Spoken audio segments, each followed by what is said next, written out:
Hello everyone, welcome back to my channel IGNOU tutorial. आज हम part 3 देखेंगे BPCG 172 youth gender and identity का। इसमें मैं दो क्वेश्चन का सॉल्यूशन आपको बताऊंगी। पहला क्वेश्चन आपका इसमें है, explain the micro influences on educational institutions. जो माइक्रो इन्फ्लुएंसेस है हमारे आज के एजुकेशनल इंस्टीट्यूशंस के ऊपर, उसको हमें फुली डिटेल में डिस्क्राइब करना है। और आंसर का पैटर्न मैं हर वीडियो में बताती हूँ कि आपको स्टार्टिंग करना है इंट्रोडक्शन से, फिर उसके बाद आपको उस जो भी कंटेंट है उसको एक्सप्लेन करना है और लास्ट में कंक्लूड ज़रूर करना है। कंक्लूजन सबसे ज़रूरी है ताकि आपने जो भी आंसर लिखा है वो क्या है उसको शॉर्ट में डिस्क्राइब कर दो। इसका आंसर आप इस तरह से लिखोगे, micro influences on educational institutions refers to broad external factors that shape and impact the overall education system.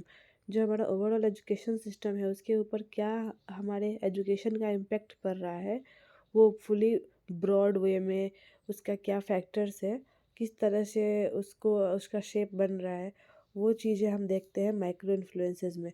और जो माइक्रो इन्फ्लुएंसेस होता है उसमें इन शॉर्ट मतलब नैरो टाइप जो इम्पैक्ट होता है वो देखते हैं। तो यहाँ पे माइक्रो इन्फ्लुएंसेस बोला है इसलिए ब्रॉड वे में जो हमारे एजुकेशन सिस्टम के ऊपर इम्पैक्ट पड़ता है उसे देखेंगे। These influences are often beyond the control of individual institutions and can include, ये जो हमारे इंडिविजुअल इंस्टीट्यूशंस होते हैं उससे कहीं बढ़ के जो इम्पैक्ट पड़ता है एजुकेशन के ऊपर वो मैक्रो इन्फ्लुएंसेस के अंदर आता है। तो गवर्नमेंट पॉलिसीज़ पहला पॉइंट है इसमें, legislative decisions, funding allocations and educational reforms implemented by governments significantly influence educational institutions. जो हमारे लीगल एक्शंस लिए जाते हैं उसको एलोकेट किया जाता है। तो ये सभी चीज़ें जो गवर्नमेंट पॉलिसीज़ होती है वो भी हमारे एजुकेशन सिस्टम्स के ऊपर बहुत ही ज़्यादा इन्फ्लुएंस करती है। जैसे कि करिकुलम में कोई चेंज आ गया, असेसमेंट मेथड में चेंज आ गया, जो हमारा एजुकेशन का स्टैंडर्ड है उसमें चेंज, ये सभी क्या है कुछ एग्जांपल्स है जो एजुकेशनल लैंडस्केप्स के तहत आता है, जो शेप करता है हमारे एजुकेशन को, हमारे एजुकेशन सिस्टम को अच्छा बनाता है। तो ये सभी क्या है गवर्नमेंट पॉलिसीज़ है। उसके बाद इकोनॉमिक फैक्टर्स किस तरह से इन्फ्लुएंस करता है। The economic climate of a region or country can impact education funding, resource availability, and overall financial health of educational institutions. जो overall इकोनॉमिक से रिलेटेड चेंजेज आती है वो किस तरह से इन्फ्लुएंस करता है हमारे एजुकेशनल सिस्टम्स के ऊपर, एजुकेशनल इंस्टीट्यूशंस के ऊपर, वो चीज़ को हम इकोनॉमिक फैक्टर्स में देखते हैं कि किस तरह से किसी भी रिसोर्स को अवेलेबल कराना है अगर नीड है तो, या किस तरह से फंडिंग करना है कि हाँ इस वे में एजुकेशन अच्छी तरीके से चले, किसी को कोई परेशानी ना हो। तो वो सभी इकोनॉमिक फैक्टर्स के अंदर आता है। इन इकोनॉमिक डाउनस्ट्रम्स में lead to budget cuts and affect the quality of education provided. अगर बजट जो पास किया जा रहा है कि हाँ इस एजुकेशन सिस्टम में इतना फंडिंग करना है आपको, अगर उसमें से कुछ पैसे काट लिए जाए या बीच वाले कोई खा जाए तो वो क्या है क्वालिटी ऑफ जो हमारा एजुकेशन है उसके ऊपर उसका इम्पैक्ट पड़ेगा, अच्छे से क्वालिटी मेंटेन नहीं होगा। The third one is technological advances. Rapid technological changes influence how education is delivered and accessed. जिस तरह से आज पूरा डिजिटलाइजेशन होते जा रहा है तो ये चीज़ भी बहुत ज़्यादा इन्फ्लुएंस करेगा कि किस तरीके से एक टीचर अपने स्पीच को डिलीवर करेगा और एजुकेशन सिस्टम को रन करेगा, एक्सेस करेगा। The integration of technology is classroom, online learning platform and digital resources are example of macro living level technological influences on educational institutions। जैसे इसके कुछ एग्जांपल्स देख लीजिए कि हमारा जो क्लासरूम आज है, जैसे मान लीजिए कि बोर्ड है, लेकिन आने वाले टाइम में हो सकता है कि सारा क्लासरूम स्मार्ट क्लास बन जाए। स्मार्ट जो टेलीविजन्स होते हैं, स्मार्ट जो कंप्यूटर्स होते हैं उसके ऊपर ही क्लासेस चलेंगी।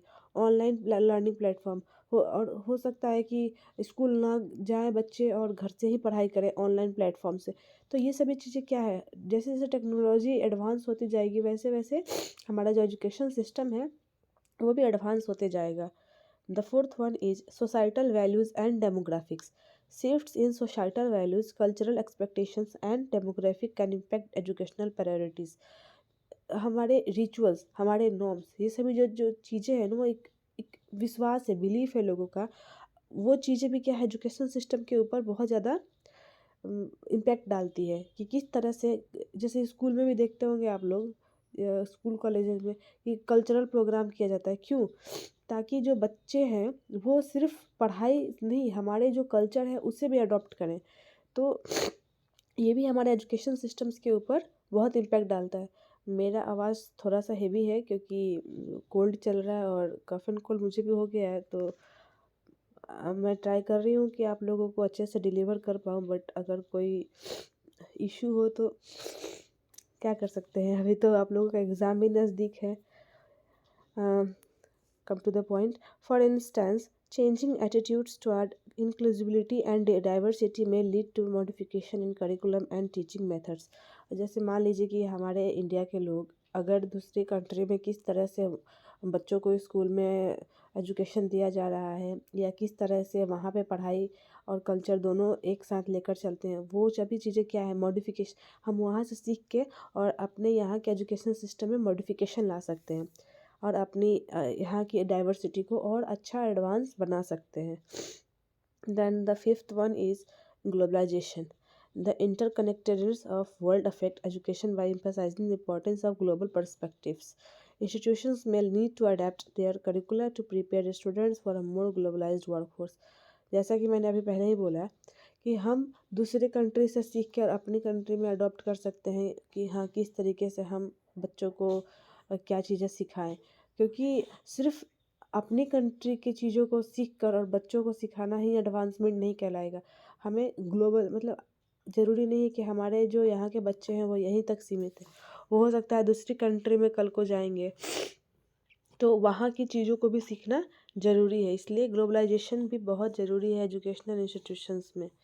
Last second one is the social and political trends.